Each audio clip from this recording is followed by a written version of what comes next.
Hello, everyone. I'm Dijon, And I'm Aiara. and welcome to the Mustardcast, a podcast about the art of storytelling and how it's used across different mediums.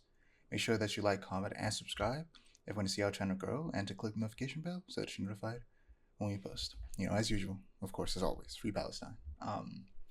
So I saw somewhere that Vladimir Putin says the source of the Palestinian problem is America, and this Hmm. is the definition of the worst person you know makes a good point. Yeah. Like it's sad that the modern day Hitler is making a good point about America. Yeah. Um, like Putin has solidified Russia as like forever in movies and TV being villains because Hmm. Hmm. Russia is just always trying to take over the world. Like, chill out. Right. Um, but speaking of America being a problem, somehow Trump has returned. Ugh. Unfortunately. Very I, I unfortunate. I thought we had it. I thought it was locked, but Yeah, I same. could not have been more wrong. I didn't realize how divided the country was. Like truly, I knew there was a lot of them, but I didn't think we were this divided. With I, this I many. legitimately didn't Yeah. know. Like this completely like changes my perspective of the entire country now. Like I already knew the country wasn't great. There was a lot of really bad people out there, but now there's Right. like turns out there's way more than I thought there were. Um, Yeah. I saw someone on Twitter say that this must be how Katniss Everdeen felt when they sent her to the Hunger Games again, and Yeah. that's hilarious. But someone also pointed out that it was that decision that led to the revolution and freedom in that story that Yeah. happens in the later movies. So let's hold out hope. Keep fighting. Yep. If push comes to shove, we're not going to let them take our rights. If we got to have another civil war, we're going to. Hopefully it doesn't get to that point, but Yeah. like But like type sometimes shit. it feels like it's gonna get there. That like Yeah. people might end up getting really hurt because of this, if There's not only death. Like it's crazy. there's only so much civil unrest that can happen before it's like something has to give. Yeah. On a more positive voting news, question one was approved in Maryland, Yeah. uh, meaning that abortion rights have been enshrined into our state's constitution. So shout out to them. Woohoo. Yeah. Um, yeah, that's all I got in terms of voting and politics. That's not what we're about. But Hmm. I love to talk about it at the beginning, just to let y'all know what we care about. Um, Yep. Yeah, me and my girl, we finished Act One of Tsushima. We're really liking it. Um, Act Two, we're not that far in, but I'm scared of what's to come because it's like everything's going so well. Besides, the whole thing with like Castle not being taken, but I'm sure it'll be fine. Smiley face. I don't know. I didn't look up any spoilers or anything, so time will tell. Still been watching a lot of Hell's Kitchen. We're on season 10 right now. And it is the most stressful season of it that we've watched so far, methinks. Because there's this one on the red team, which is all girls, there's this one black lady and they all hate her. And it's like very clear that there's like a little bit of racism behind it, and I'm stressed for her. It's like free my girl Barbie. Free my girl Barbie from the clutches of these white people. It's insane. Um, Let me think. What else? I've been replaying Link Between Worlds, one of my favorite Zelda games, just because I miss the old Zelda format, and I love the Breath of the Wild likes, but I just needed to return to form in like one of have you those played? style Zeldas. So hmm, Have you played the new one? I have not played the new one yet, but it's on my docket. I've been saving for like saving my money, not buying as many video games lately. Because you know how it is. The economy's hard right now. Um, but trust, when I get some disposable income, I will be playing it. Double 6, I really like the art style. It is in that like uh Link's Awakening, like a Link Between Worlds kind of style, and I really enjoy it. A lot of people hate it or like are not fans of it. I like it. I think it's cute. Yeah, I But think that's most on my people like docket. it, and like if they continue Mm. to use this art style and remake all the other games, like it'll be great. Like if they Yeah, just yeah, slowly start going through all of them, go back to Link to the Past, remake that in this art style, which I have a feeling that has to be coming. There's no way that's not gonna yeah. be happening. But it would be their like second time. Well, A Link Between Worlds is technically a remake of A Link to the Past, but like very slightly different. So it'd be their second time doing it, but I wouldn't put it past Nintendo to do it twice, honestly. What else? Link Between Worlds. Still playing through Signalis for the third time to get all the achievements. Like I said, the survival horror difficulty is kicking my behind, but alas, we persevere. I've also been watching my friend play the new Dragon Age game, which is really really fun. Um, I don't know much about Dragon Age, I'm gonna be honest, so I'm just kind of watching for the sake of watching, but I'm enjoying it. It's a nice looking game, very beautiful. Other than that, though, I think that's it. Yeah, that's a game that I'm interested in playing, but it's probably gonna be years before I play it because I want to play. Uh, what is it? What's that game called? I can't remember. Baldur's Gate first. Mm. And that game, when I play that game, I'm gonna be playing it forever. So, Yeah, real, um, real. well, yeah, that's all you got. Yep, that's all I got. Um, so I've mostly been reading. So I have a lot of comics to talk about. Mm. Still reading. Mistborn. Mistborn's great. I'm loving that. Mm-hmm. Still reading that almost every day. Yeah, I've been playing Black Ops 6 story mode specifically. That's been fun. I'll probably gonna play zombies with some friends eventually, but story mode has been really good, and I'll talk about that later. I'm also playing Resident Evil 7. I decided to start playing that late October because I was like, spooky time. I'll talk about it last episode a little bit. But yeah, Resident Evil 7 is great. It's scary, especially playing with headphones at night. It's a scary game. It can be real creepy. Um, Yeah, I bet. and yeah, it's real fun. The first of the first person shooter Resident Evils, which they ended up adding a third person mode to Resident Evil 8. I assume that Resident Evil 9 is probably gonna have both first person and third person like in the first version of the game rather than being an update later down the line, and that'll be interesting. Supposedly Resident Evil 9 might also be like open world or like semi-open world. Like I'm curious to see what they're doing with Resident Evil 9 because I need some new Resident Evil in my life, even though Resident Evil 4 only came out last year. I was going to um, say, open world Resident Evil, I think would be really, really fun if they do it correctly. I feel like that's one of those things where it's like a double-edged sword, where it could either be really, really good or really, really bad. You know? yeah. I also played Life is Strange Double Exposure all the way through. We'll talk about that later. Still watching See My Name series. I'm almost finished with my watch through, but I'm still watching. Blind Wave watch it. Watching Blind Wave watch Spider Man, Spectacular Spider Man as well, and they're almost done with that, so I'm almost done with that.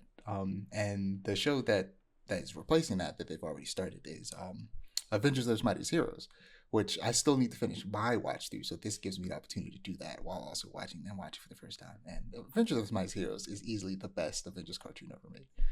It's so good. And last but certainly not least, which I will be talking about in animation section, is Arcane season 2, the final season. It's so good. We'll get to that. So moving on to animation. I sent you a tweet.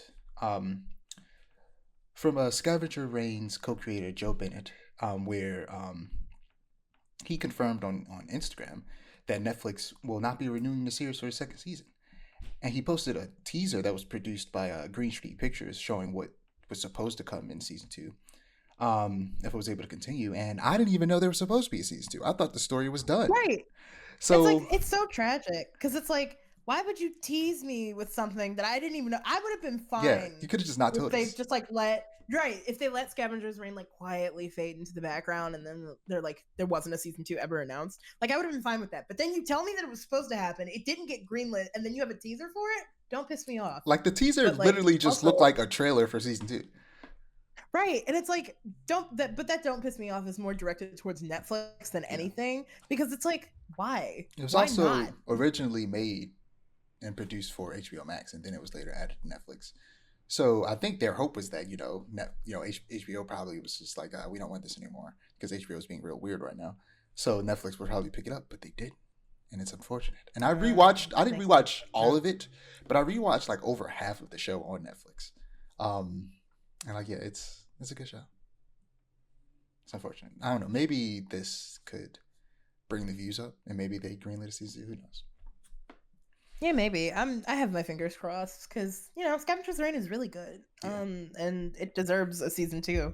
Yeah, really good sci-fi story about these people who's or on like a freighter ship and get stranded on the planet.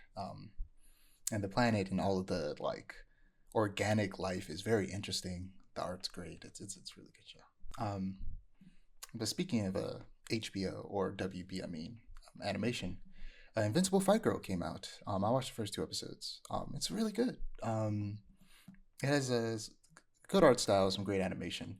It's definitely an art style that's like I feel like a very like the art style that's become like ubiquitous with like black cartoons, which I'm not mad at by any means, and it looks good. Um, and it has there's a lot of Dragon Ball references in the very beginning of the first episode. Um, there's just a bunch of Dragon Ball sound effects all over the place. So there's very clear Dragon Ball influence in this show. It's about a girl who lives in a world where like wrestling is everything, but she lives on Accountant Island, and her parents want her to be an accountant, but she wants to be a wrestler. And it's really fun so far. That's so silly Yeah, that they chose accountant of all the like boring professions to pick. I really enjoy that. That's yeah, very funny. it's really good. I don't know if you know who Tony Baker is, but he's like a comedian, and he makes Yeah. like a lot of videos of like voicing over animals.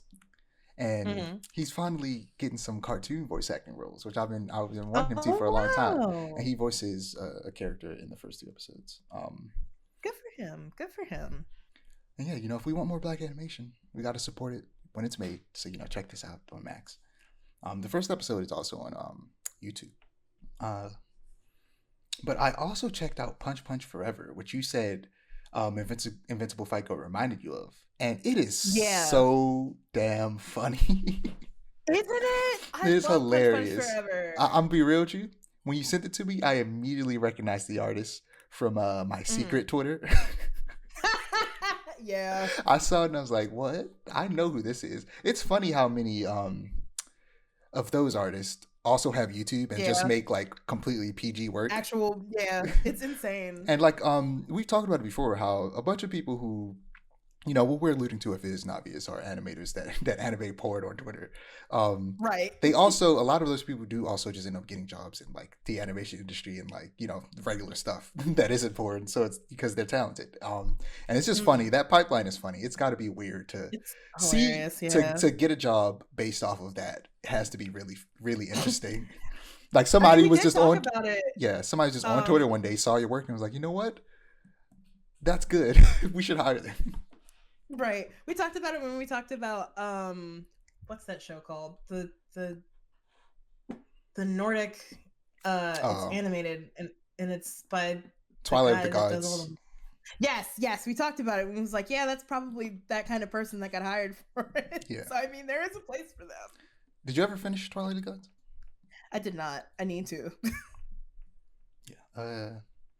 Yeah. Punch Punch Forever was good. The like very quick and absurd humor is really funny. Mm-hmm.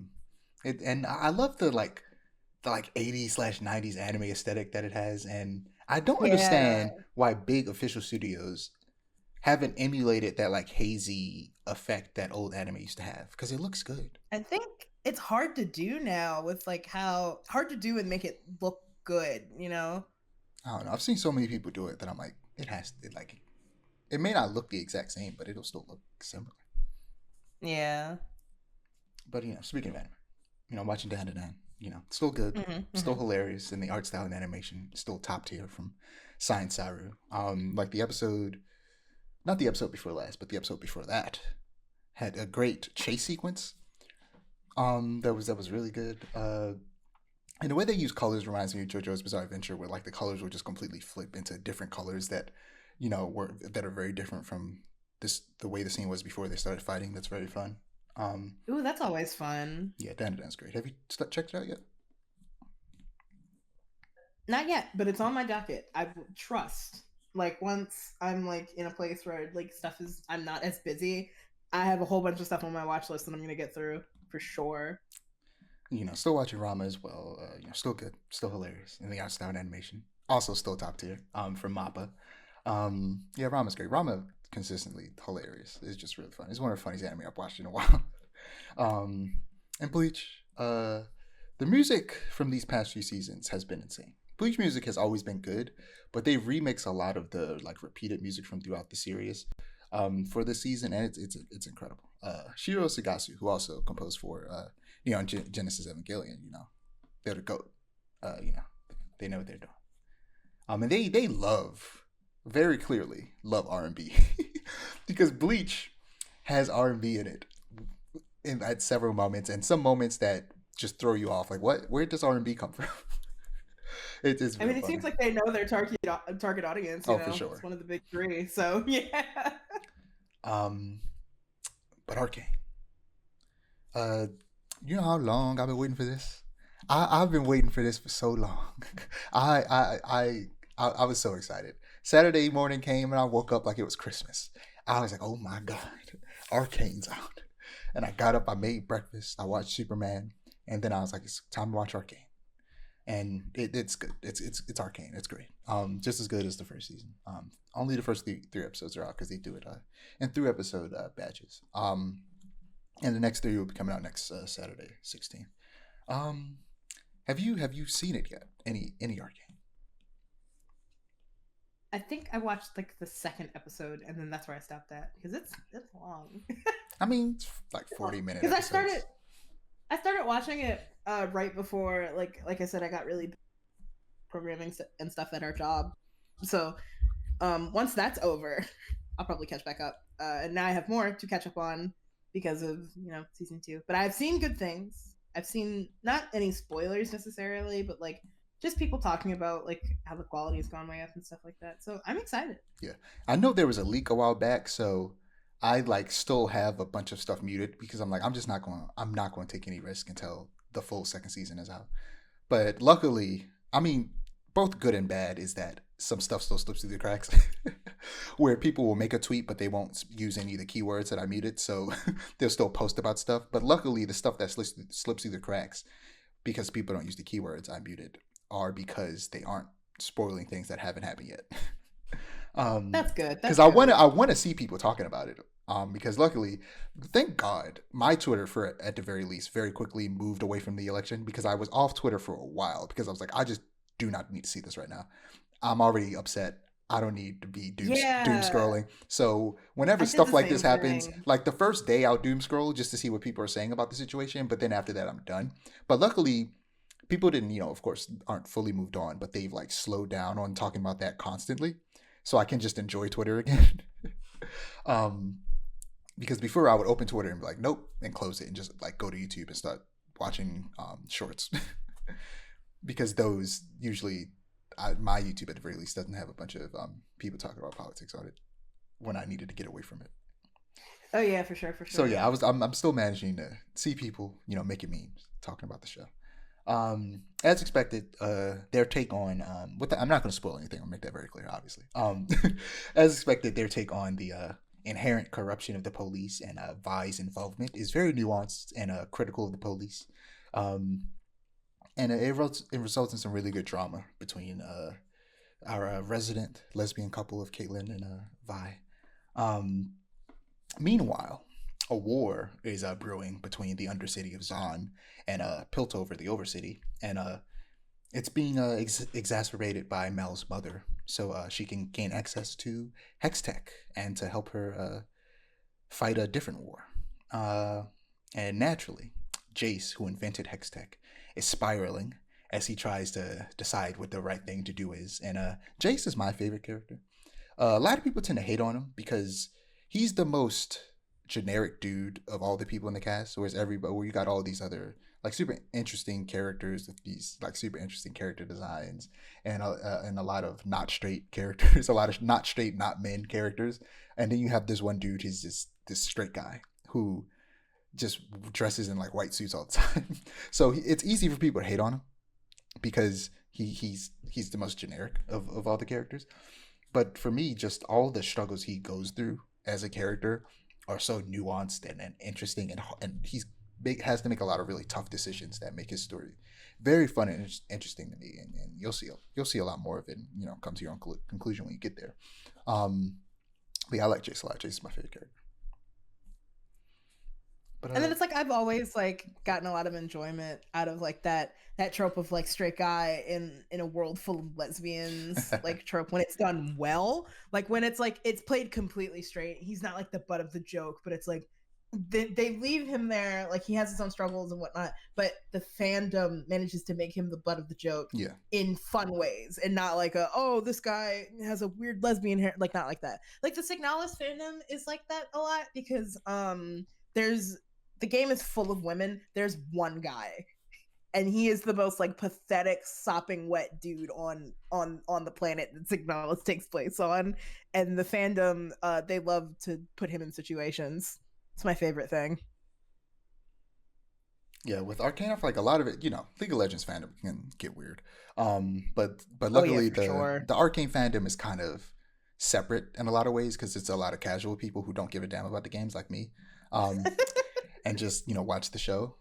So it doesn't get as bad as I feel like the League of Legends fandom probably does. Um, but yeah, for the most part, it is a lot of people like being light and fun about it. But then there is a weird amount of people who generally just hate on him, and I'm like, calm down. It's a fictional character, but also he hasn't done anything wrong. And all the mistakes he has made are understandable and like are done for the sake of drama and are really fun. So like, we'll talk more about it when you get there. Um, moving on to comics. If you don't have anything else in terms of animation. I don't think I do know.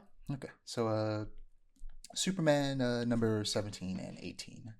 Another two absolute power tie-ins. Superman and Zatanna search for a book that would allow them to travel through shadows as they mount a force to fight back against Amanda Waller. In World's Finest number 31, Eclipso, master of light and shadow, has risen to plague the world's finest team of Superman and Batman. Powered like never before, Eclipso threatens to plunge the Earth into a state of eternal night and eternal despair. Eclipso's a fun villain that he was I in was about to say that name goes hard. yeah. Eclipso is a hard name. And he shows up in Stargirl, which that show heavily features like the Justice Society of America. Stargirl's really good shows. Unfortunately, it got canceled. It was like legitimately really good, and the costume design in that show was incredible. And so was the action. The fight choreography was stupid. Like if you look up Stargirl fight scenes, you'll see some of the best choreography that's ever been on like television. It's really good. But like I hope Eclipso shows up as like a main villain for like the Justice League or somebody at some point, and or maybe even the Justice Society, and the new DCU because Eclipso's a really fun villain. Power Girl number 13 was very very Omen focused. And Omen's really cool. She's mostly an obscure character for most people, but she's slowly starting to like come back a little bit, especially in this Power Girl comic. And whenever they make a brand new Teen Titans cartoon, I feel like she needs to be a part of the roster. She was actually the sixth member of the team, just after Speedy. The original four was Robin, Kid Flash, Aqualad, Wonder Girl, and then Speedy, Green Arrow, Psychic joined, and then she joined, and she's basically DC's Jean Grey. All of her powers are the exact same. Psychic, telekinesis, all that jazz. Sometimes she can teleport, which I feel like she's a little overpowered sometimes, but Omen's fun. But also, Jean Grey is also very much overpowered a lot of the time as well. New Mutants number 8. Karma is missing in action. The New Mutants are invited on an expedition by Sunspot's mother to cheer him up after. I read that wrong. Let me read that again. I got very confused. The New Mutants are invited on an expedition by Sunspot's mother to cheer up, but after she is kidnapped by the Hellfire Club, it is up to the team to save her. I'm still reading, New Mutants. It's fun. Reading old X-Men. Reading that slowly but surely because the issues are just long as hell. Old comics tend to have really long issues. Because, still today they're released issue by issue, but like back then I feel like it needed to be more substantial, I guess, if you're going to be releasing it monthly and each issue, costing probably the equivalent of what is $5 today, so or probably cheaper, but still, so they probably needed to make them longer. So I read them slower. Mighty Thor number 16, slowly working towards finishing that. The Asgard Shi'ar war heats up. Now all gods are equal, and to prove that, they're the mightiest. The Shi'ar gods infiltrated Asgard and kidnapped Thor, and forced her to be a contestant in their challenge of the gods. The prize: they won't kill the people of Midgard. This is what they should have adapted. What a fantastic prize! Yeah, this is what they should have adapted for Thor: Love and Thunder if they wanted to tell a story about how horrible the gods can be that focused on Jane Foster. because Taika Waititi, he was just not the person to adapt the Gordy God Butcher storyline, and I don't blame him because it was 100% Marvel wanted that storyline adapted because it is easily the most popular Thor story and considered to be the best Thor story ever written. So they wanted to adapt it. So and Taika Waititi made a good Thor movie, so they got him to do it, even though he shouldn't have. It just that story was not built for his style of writing and directing. Um, but was it The Flash number 13? Barry Allen has been to the ends of the multiverse and back. Now he runs into danger, unlike any he's ever encountered.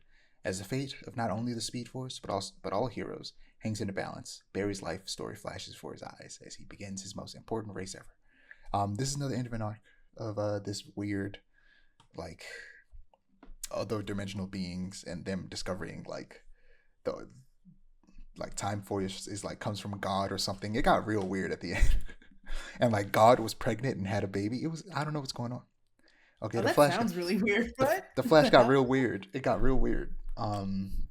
Green Arrow number 16, Team Arrow is up against a wall, and it's not Amanda Waller. It's her agent blah, blah, blah. Her agent of destruction, Bright. Who is Bright, and why does he hate Green Arrow and his family? Ali must decide if he should save his family, even if it means they become locked up in Waller's super prison. I'm always a month behind on comics because I read it through the app, and it's a month behind, so they can try and encourage you to buy them physically if you want to keep up. Um, so I know that the like storyline that this is all wrapped up in is over, the absolute power thing. So but because I know that, but I'm still experiencing like Green Arrow betraying his team. I'm still like, why is he doing this? What's happening? um, even though I've read issues that take place after this, not of Green Arrow, but of other comics, so I'm still a little confused about what's happening. Because of the release order of things and the way I'm reading them. Satana, bring down house number 4. After dealing with demons and casters and bunnies, all Zatanna wants is a ticket out of her own life. And in the midst of a brewing war across seemingly every faction of magic, the sudden reappearance of her old flame, John Constantine, might just provide the disappearing act Zatanna so desperately craves. I can't tell if this story is canon or not. It's Black Label, which I think Black Label is for like their more mature stories. But at the same time, there's nothing saying it can't be canon. So I don't know. It might be canon. um, and this is essentially like the origin of Zatanna. So this just might be a bit of a retcon of her origin. It's real fun so far. The art by I think it was Mariko Tamaki is incredible. Poison Ivy number 25. Join G. Willow Wilson, Marcia Takara, and a verdant grove of creators as they tell stories of Ivy's past, present, and future. Discover the sad and true story of two cousins who loved mushrooms a little too much, a man who played with fire, a very hungry crocodile, and an orphan who dresses up like a bat. Plus, a sneak peek at what's to come. In year 3 of Poison Ivy. I didn't realize this comic's been running for 3 years until I read this earlier. Yeah, it's been good, Poison Ivy. I feel like towards the end, the story started to not be as good, but not bad. So I'm curious to see where this next arc goes. And this was just like 25th issue, and them just having a bunch of different writers come and artists come in and just tell a bunch of different anthology stories involving Poison Ivy and the surrounding characters. Plastic Man No More number 2. Always fun. Yeah, for sure. Plastic Man No More number 2. The Justice League won't listen to him. His wife and kid want nothing to do with him, but Plastic Man doesn't need a single one of them to pull off his grand plan to cheat death. And it all starts with kidnapping the Metal Man. It's for a good cause, he swears. I'm glad I ended up watching an episode of Batman and Brave and the Bold like a couple days before I read this, and that episode featured the Metal Men. So I was glad I watched that before this because I knew the Metal Men were. I like the Metal Men. Metal Men are fun, but just learning a little bit more about the Metal Men through that episode and then getting this was really fun and kind of added a lot to the story. And I wonder what it would have been like if I read this then watched it. Batman and Robin Year 1, number 1. Bruce Wayne adjusts the realities of adopting orphan Dick Grayson. A mysterious new crime boss called the General has come to Gotham to claim the city by disrupting and destroying its other mobs. But what is his connection to Two-Face? Batman and his new sidekick Robin are out for answers, but it'll take everything they have to navigate both sides of their relationship as father and son and dynamic duo, with Dick Grayson's present and future hanging in the balance. So yeah, this is Batman and Robin Year 1, kind of like a play on Batman Year 1, where it was the beginning of Batman's story. This is the beginning of Robin's story. So it's real good so far. The art's great. I'm excited to see where it goes.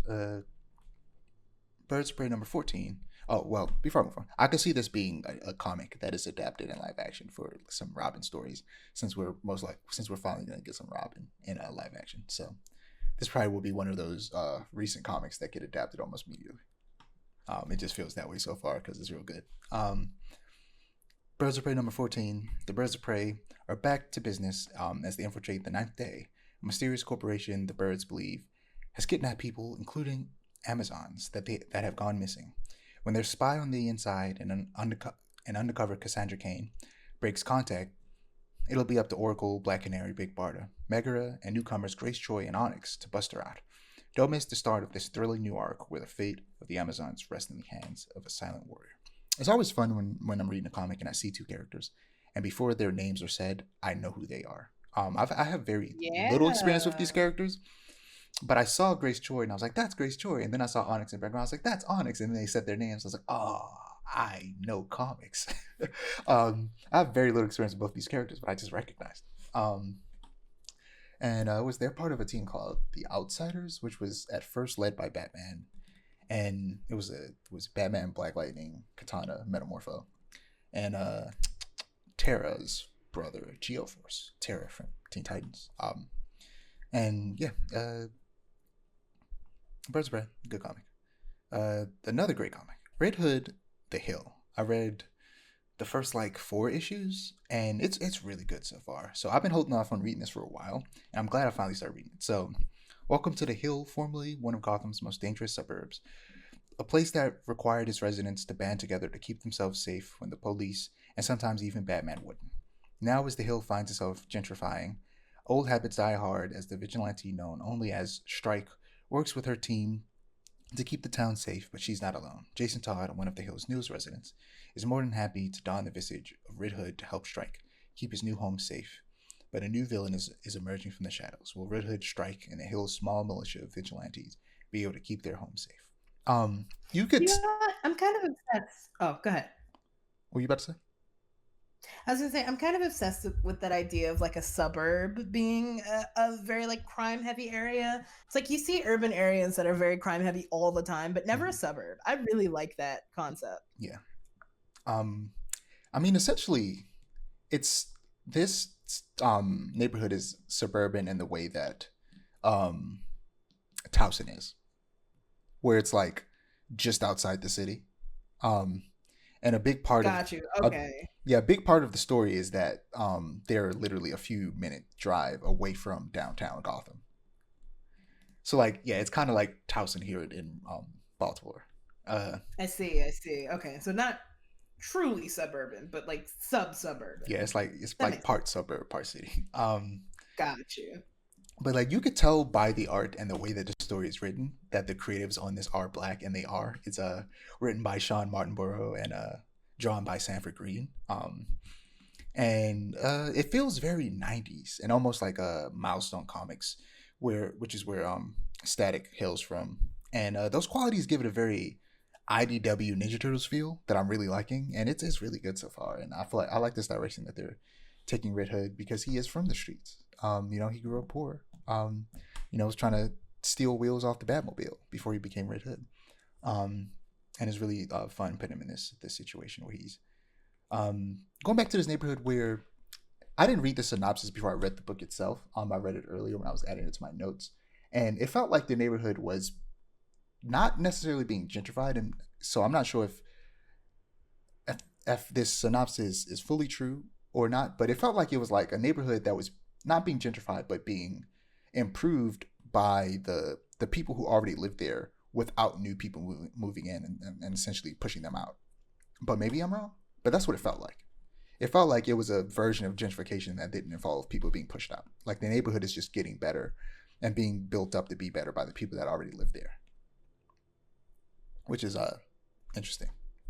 Not something you see very often. Yeah, definitely a very interesting take on it. But was it Daredevil number 10 and 11? Like I said, I've been reading a lot of comics. I haven't been watching a lot of stuff. That's why my media I've been interacting with was very short, but I have been reading so many comics. Daredevil number 10 and 11. Daredevil is still in the hunt for the demons that escaped hell alongside him, and that's it.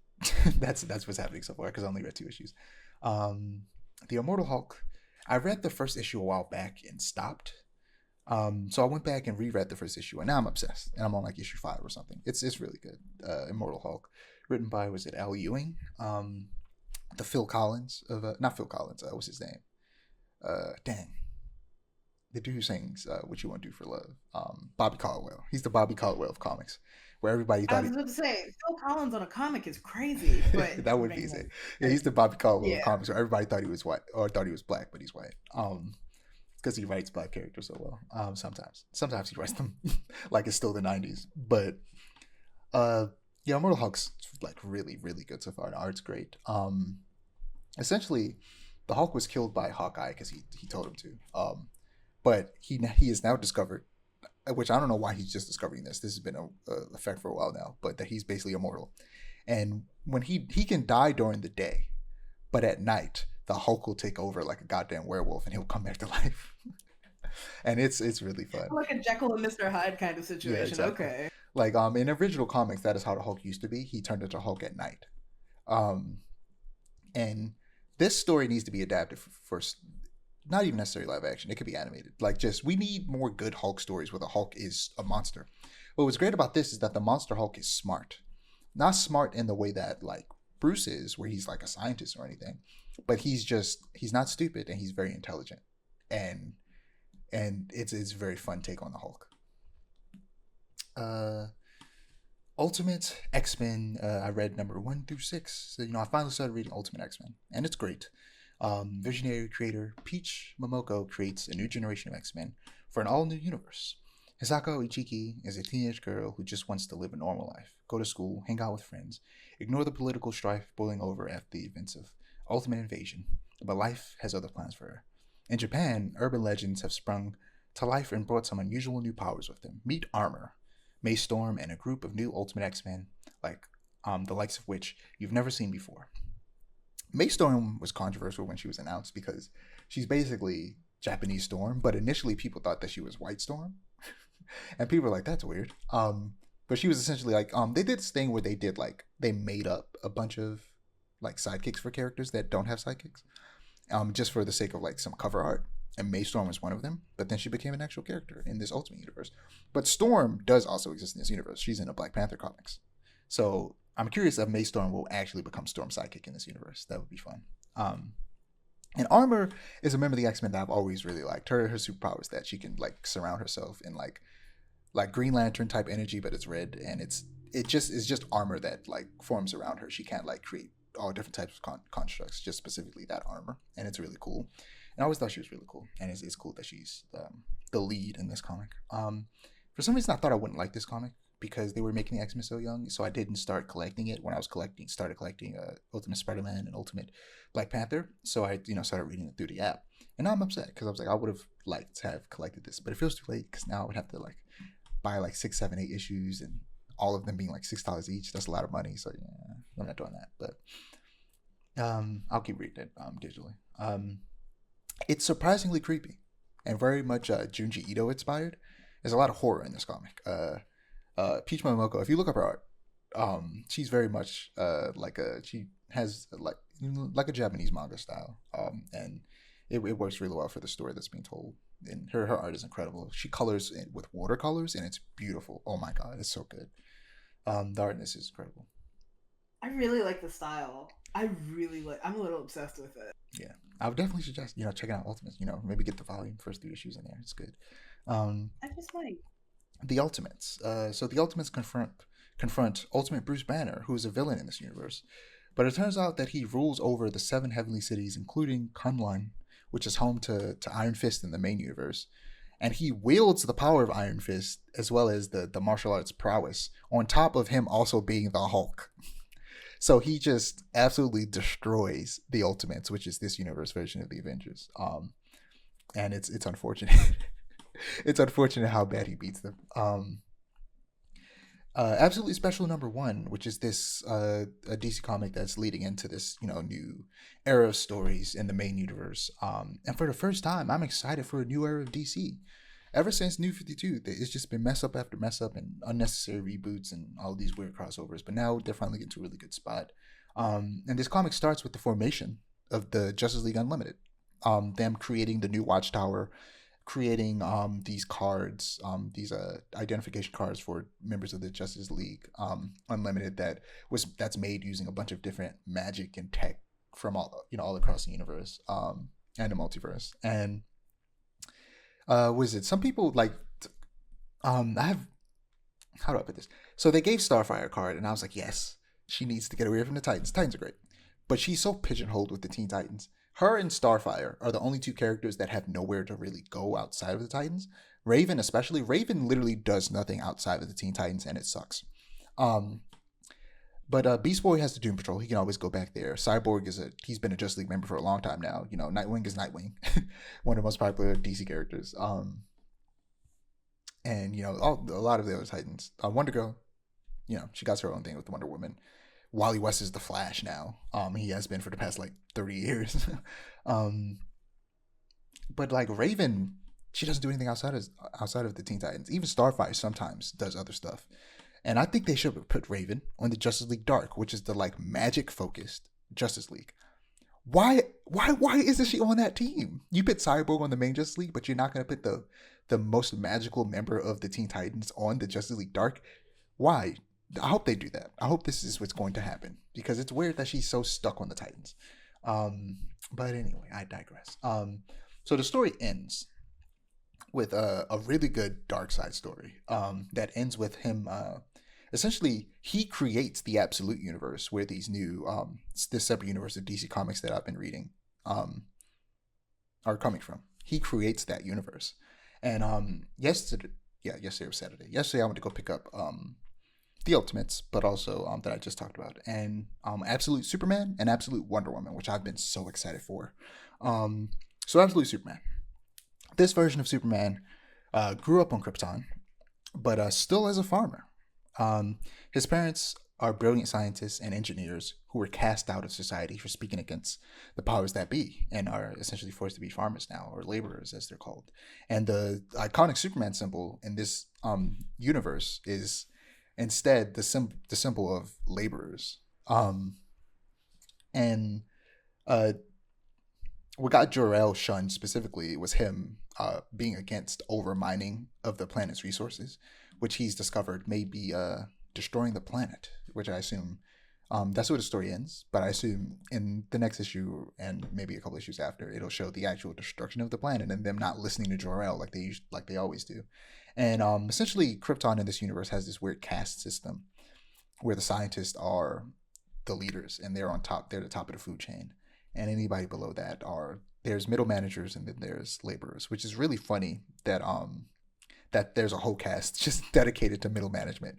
And yeah, it's a very interesting take on the character where he grew up on Krypton, and he's still a farmer though, and he still gets a lot of those ideals, but from his blood parents, which is interesting.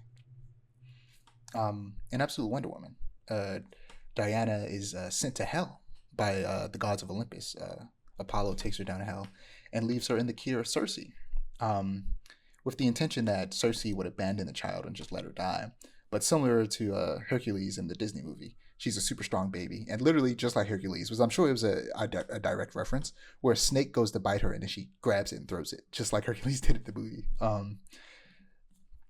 And yeah, so she survives. And Circe raises her as a witch instead of an Amazon. And after reading both of these stories and learning about the fact that Darkseid created this universe, I have to assume that this is Darkseid's attempt to sabotage these heroes' lives so they don't become the heroes that stop him from taking over the universe. But despite that, they still manage to become heroes despite his meddling, which is very interesting and very fun. But that's all I got for comics. There's a lot. I've been reading a lot. You got anything before we move on? Nope, not particularly. Yeah, I'm curious to see how long I was just talking about comics. when I go to edit this because that took forever. Moving on to TV and film. Rest in peace, Tony Todd. On November 6th, passed away at the age of 69. Um, he's most famous for playing the iconic horror villain Candyman. But he was also a prolific voice actor. Most famously for me, he voices Zoom in the CW's Flash. And he also voices Venom in Insomniac Spider-Man 2. And he's also playing a villain in the upcoming Indiana Jones game. So it'll be nice to experience that performance, which might be one of his last. So, rest in peace to the GOAT, horror icon. Speaking of scary movies, Scary Movie is coming back. And the Wayans are returning to the franchise, according to a tweet from Marlon Wayans. You watch scary movies growing up? Like the parodies? The parody. I watched, I think, the first 3. Are there only 3? Okay, the only good ones. The good ones. yeah. I watched the first 3. I don't think I've watched 4 or anything that comes after that. Yeah. The first 3 are the good ones. I think I saw up to 4, but I don't think I've seen 5 because I think there's 5 of them. Yeah, first 3 are good. The first one is the best. They're dated.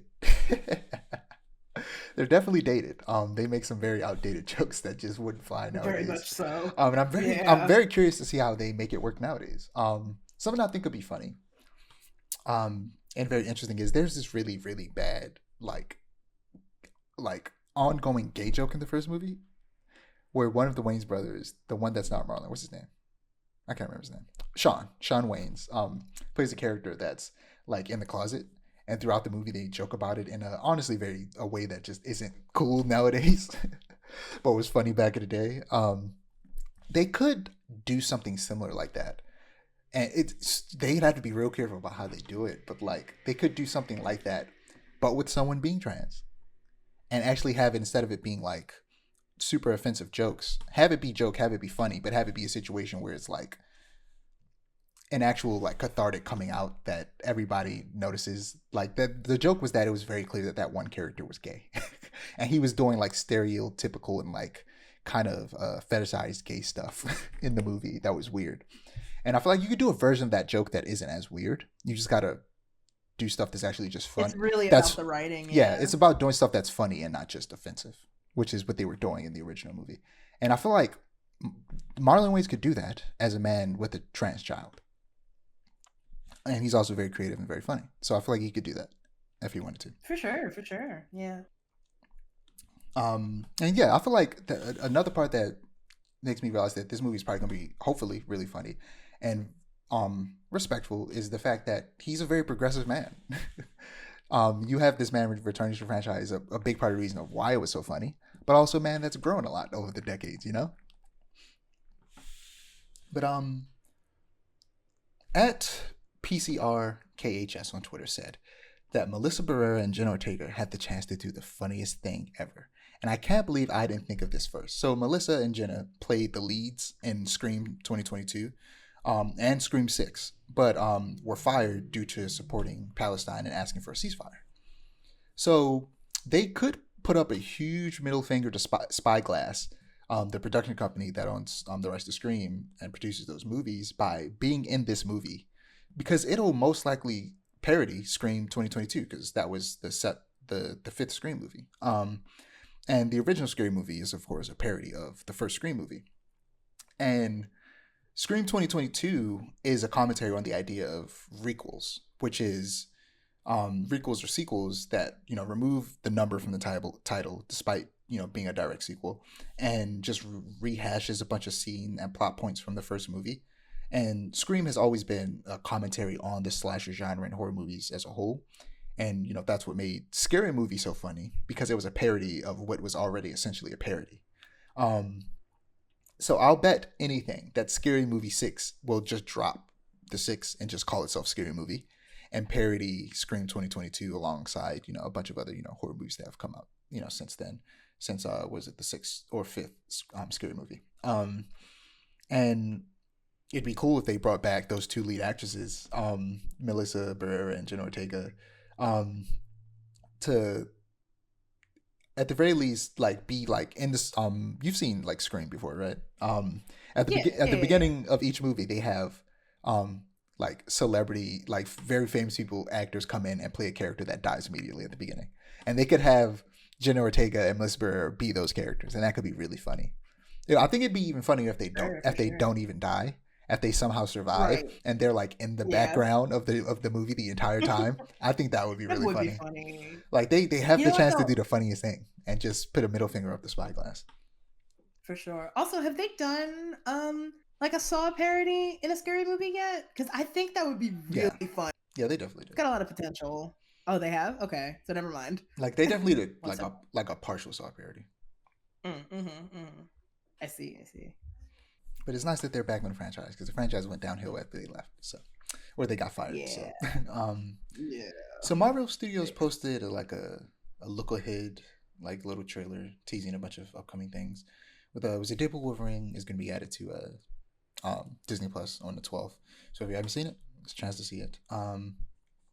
What If season 3, third and I think final season, will be releasing their daily episodes beginning on December 22nd.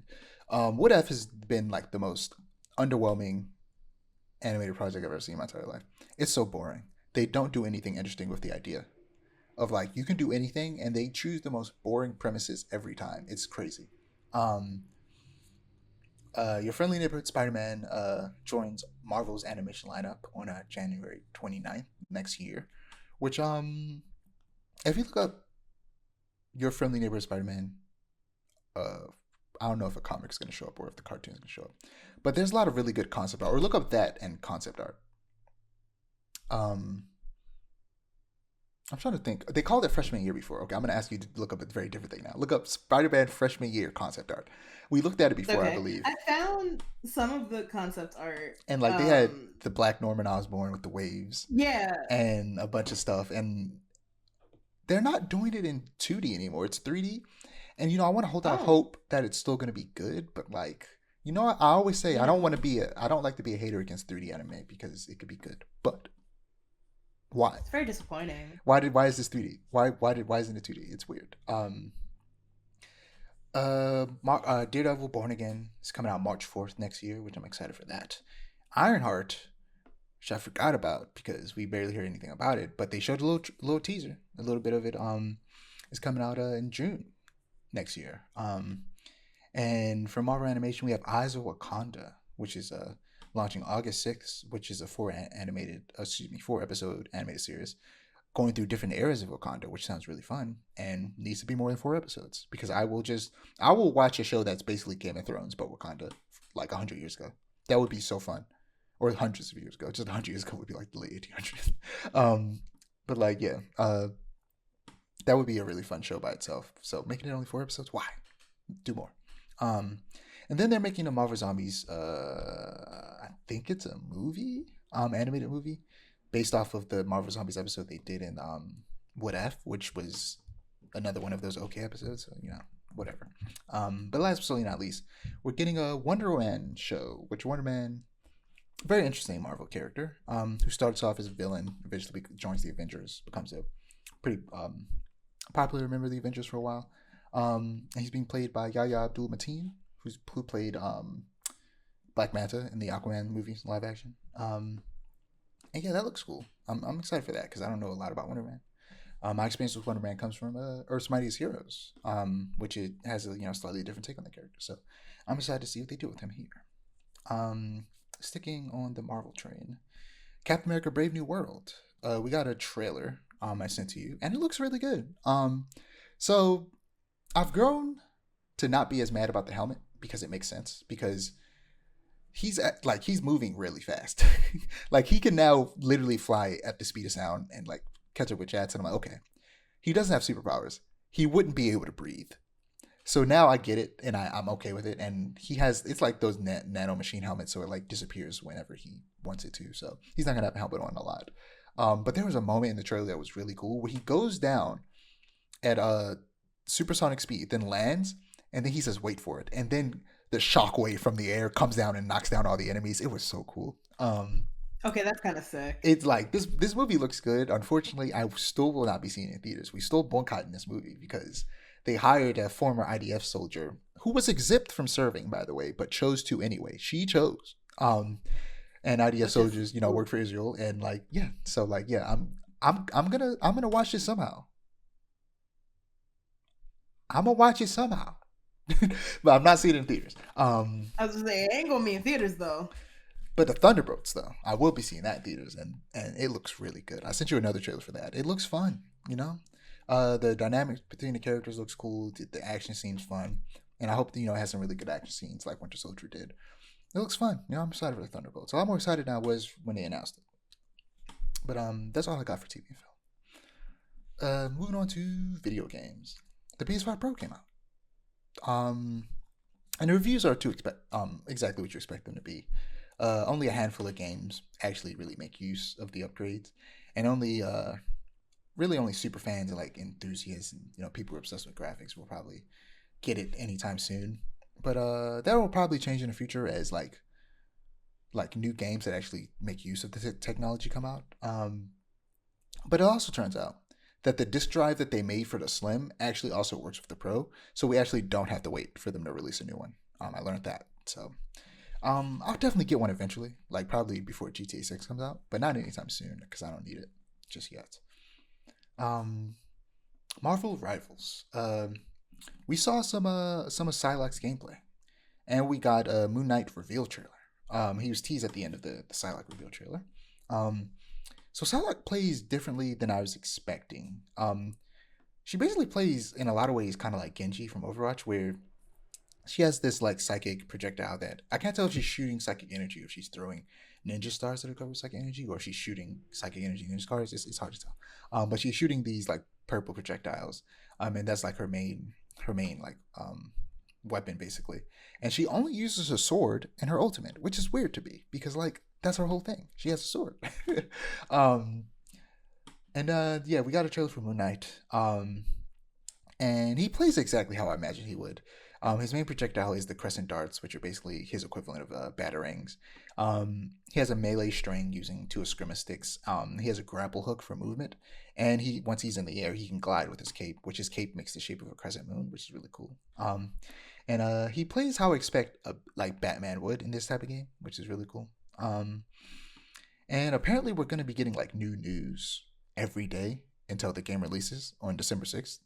And yeah, that's interesting. I wonder what. Hopefully, they announce Cyclops at some point to be part of the base roster. Because why isn't he? Um, but yeah, I'm excited. I'm so excited for this game. This is probably gonna be the first multiplayer game I get obsessed with, and that I spend too much money on. But yeah, I'm excited for this. I sent you a trailer for a game called By Sweet Carol.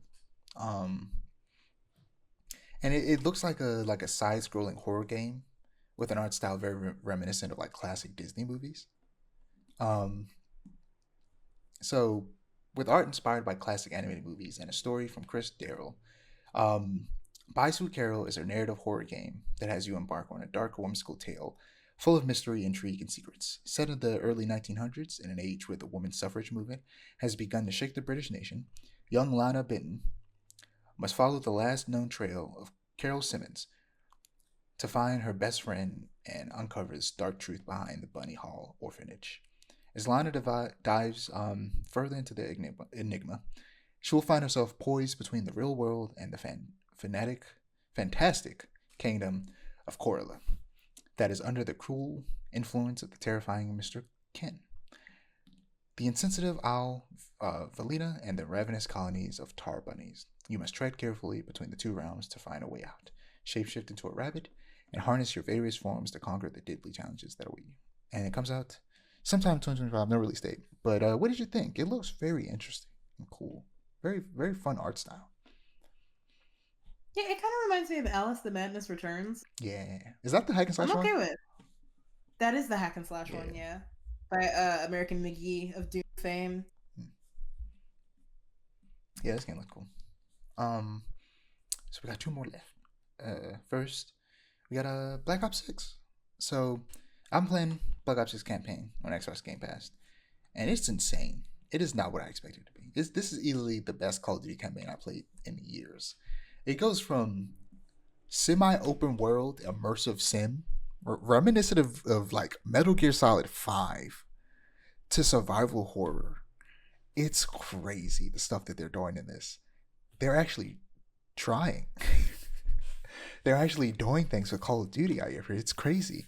They're not just making the same thing over and over again. Yeah, it's cool. It's cool that they're doing this. I still would prefer that those studios were allowed to make literally anything else. I hate that they're stuck working on Call of Duty forever. Because they got some really talented studios that used to make a bunch of superhero games and like Transformers games over there, and I'm like, it sucks. Let them do that again. The Call of Duty curse. Instead, they're stuck working on Call of Duty. But yeah, it's fun. But last, but certainly not least for me, we got his Life is Strange Double Exposure. And this game was a big old mixed bag for me. And most of the people who played it apparently. It has a 4 out of 10 from the audience score on Metacritic. But it has like a 79% from like critics.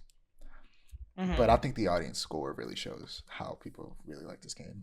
They're feeling about it, yeah. So the first 3 episodes are pretty good, but it all falls apart in the last 2. Things escalate way too fast, and the powers become way too central to the plot, almost like it's a superhero story, which Life is Strange has never been that. I feel like Deck 9 has lost the plot, and it's so disappointing because the last game, True Colors, was really good. I really liked that game. They gave the main character powers that seemed lame on paper in True Colors, but did wonders for the story. She could absorb and manipulate the strong emotions of others. And that left the player with very interesting choices to make. And early on in Double Exposure, they used the powers as a tool to solve puzzles and facilitate interesting, character moments and interactions, like in the previous games. But as the story goes on, the scale grows far too large. The game also regresses in terms of gameplay and level design in comparison to True Colors, in my opinion. In True Colors, you could freely explore a neighborhood in a small town the character lives in, and you could even do some side quests, and that felt like a natural progression to the Life is Strange formula that I would have loved to see them expand on, but instead they just dropped it. Double Exposure takes place on a small college campus, and there's a map in the quad of the campus that where you can see every major location is really close together. So it makes you wonder, like, why didn't they go back to the semi-open world formula and instead go with the just you go from one place to another place? I don't know why they reverted like that when they very much could have done what they did with True Colors. But also, the levels just, I feel like they feel even more repetitive than they do in the first game, and they get real old real fast. And dang! I also feel like the level design they don't do a good job of telling you about the small stuff that you can do in each of the areas. But I feel like that also might have just been a problem of the series overall, and they need to get better about that, so that you don't miss a lot of the small stuff around the world that kind of expands on everything. Now the story. Now without spoiling anything, the story starts off strong with a classic murder mystery. The plot synopsis reads as such. When Max Caulfield finds her friend Safi dead in the snow, she tears open the way to a parallel timeline. Here, Safi is still alive and still in danger. With her new powers to shift between 2 timelines, can Max solve and prevent the same murder? And that's an interesting premise. For sure. But they push it way too far toward the end, and it gets unnecessarily messy. But, I can't say too much about that aspect without spoiling it. This game it starts so strong, but slowly but surely falls apart towards the end, and it's just super disappointing. Dang. Like, yeah, I was just like, damn, we're going back to Max. I'm so excited, and it was good at first, and then towards the end, I was like, oh, okay. Yeah. A few small things before we wrap up. So in the settings, you can activate trigger warnings for various different things, and that's cool. Oh, that's real cool. I feel like that's a cool accessibility feature that more games could use. For sure. The 2 love interests in this game aren't great. One is kind of boring, and the other is a bit of an asshole. But I've romanced both of them in each timeline, So one in one timeline and one in the other timeline. And unfortunately, the outcome of that wasn't very interesting either. And I'm like, come on. Dang. It was unfortunate. A lot of people were upset at the way they handled the choice surrounding Chloe from the first game. But it doesn't bother me that much, honestly, because like, what did you expect them to do? Just have Chloe be there when there's a whole nother Right. version where Chloe, like, some people killed her, some people didn't. Like she couldn't be there. How you? It wouldn't make sense. Yeah, it doesn't work.